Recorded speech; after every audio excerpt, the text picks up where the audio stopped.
Hello guys, how's it going? My name is Dalaran, and in this video I kind of want to touch back on the topic of adding Mythic Plus vendors for Mythic Plus content in patch 8.1. Blizzard have heard the community and people have told them that the RNG of getting gear is not that satisfying. There needs to be a way for you to work towards a certain goal, which is why Blizzard recently have announced that they'll be adding vendors for Mythic Plus dungeons.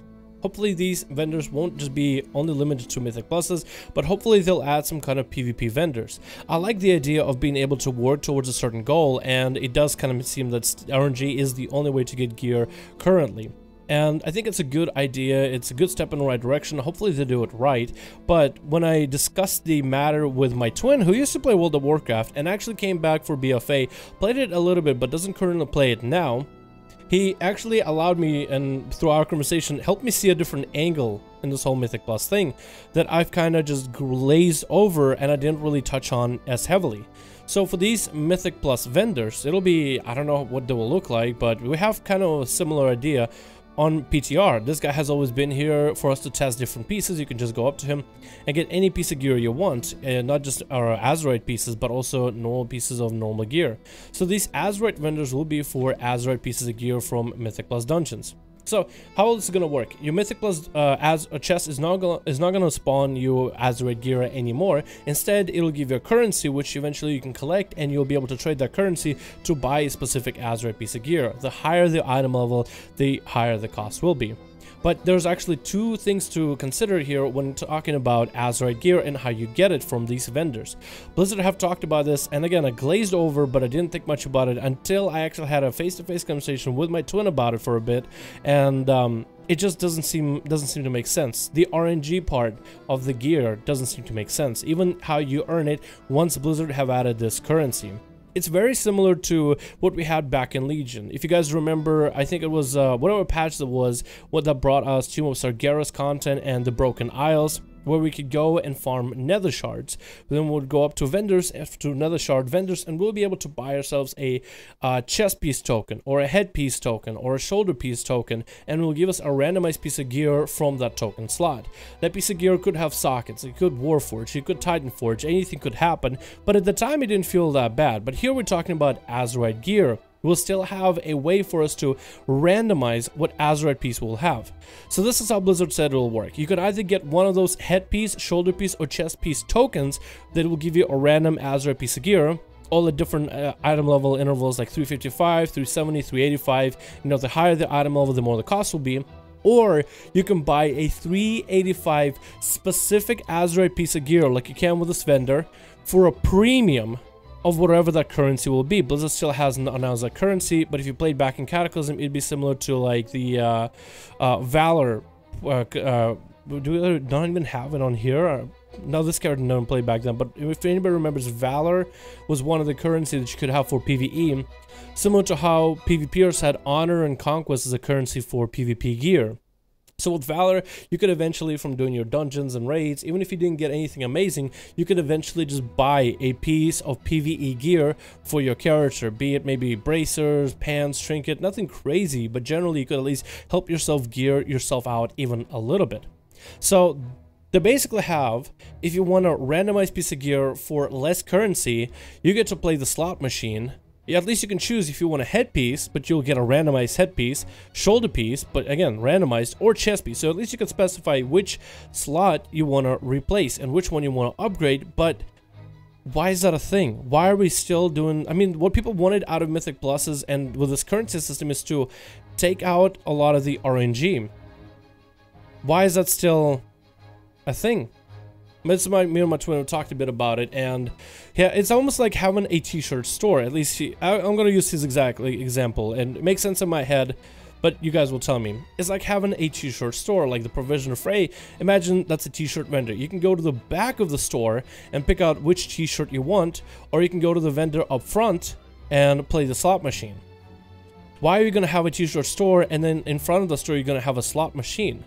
You're also talking about the currency of this M+ currency. We don't even know what's going to be called yet, but let's just call it for now M+ currency. Whatever the currency is going to be, the Blizzard still hasn't announced how much everything is going to be.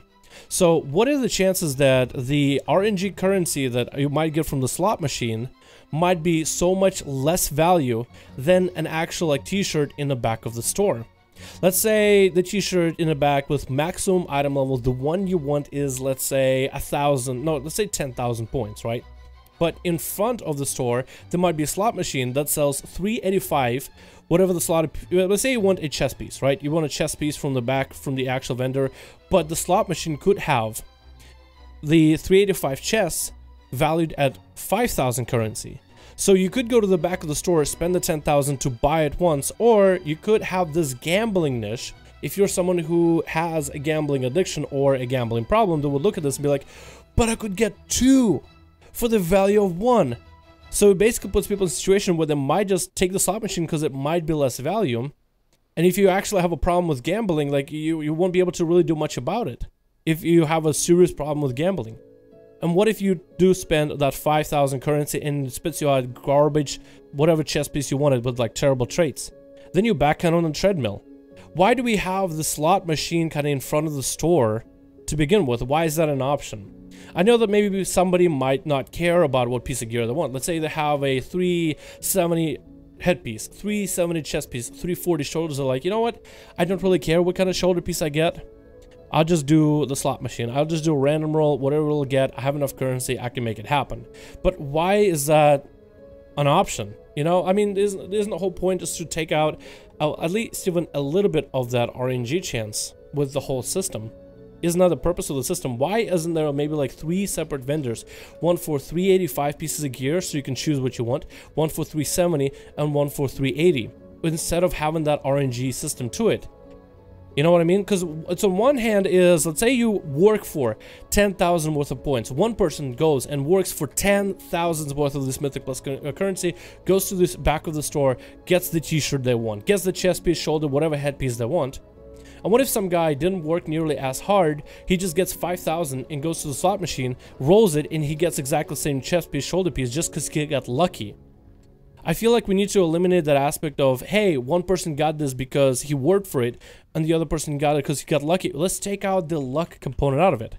My twin even suggested that if you are going to have this kind of RNG system, first of all, he said, why should it be there? And I agree with him. Second question he asked is, where the systems work and where they are functional, is let's say you have, think of black market auction house. Black market auction house has a lot of different things, mostly cosmetics that you can just kind of gold dump. They can have mounts, you can have whatever you want. But what if you had some kind of like a black market slot machine, like a loot box type of system, where you can get only cosmetics, pets, maybe a very, very tiny chance to get a mount, or a tiny chance to get toys from like back in vanilla, back in BC, back in different promotional events? What if you had that kind of system where you can spend that type of currency or your own gold if you want to, and you can get random goodies that are cosmetic, that don't actually affect gameplay? Because Azerite traits affect gameplay. They affect how much damage you do. They affect how tanky you are. They affect what you do in the game. Why is that part randomized? If you are going to have randomized systems, why aren't those systems are with things that don't make a difference in the game? Pets are not going to influence the game. What kind of mount you run isn't going to increase your DPS. What kind of toys you have in your bags isn't going to make a difference either. So why do we have this type of RNG systems added into aspects of the game that actually make a difference when it comes to your output? Why don't we have this kind of system maybe added? Well, you can still use your Mythic Plus currency. Maybe you're not a huge fan of Mythic Pluses to begin with. You don't care about the gear, and you can still use that type of currency into like the pet loot box or the pet mount loot box, whatever you want, right? The novelty section, the novelty loot box, right? Why do we have these RNG systems with gear? But why aren't we using it like what other games, like Overwatch, for example? Not the best example because WoW and Overwatch are different games, but the way that the loot box is there, it's all cosmetics. Nothing in Overwatch gives you anything that will have you an inherent advantage, but in World of Warcraft, getting that right Azerite trait, getting better gear, getting the right traits can actually influence your damage. So I guess that's just where I'm going to leave it off at, because this video is almost 10 minutes long, and yeah, I'm just going to go here. Thank you guys for watching. Hope you enjoyed. Let me know your thoughts. I'll see all of you guys in the next video.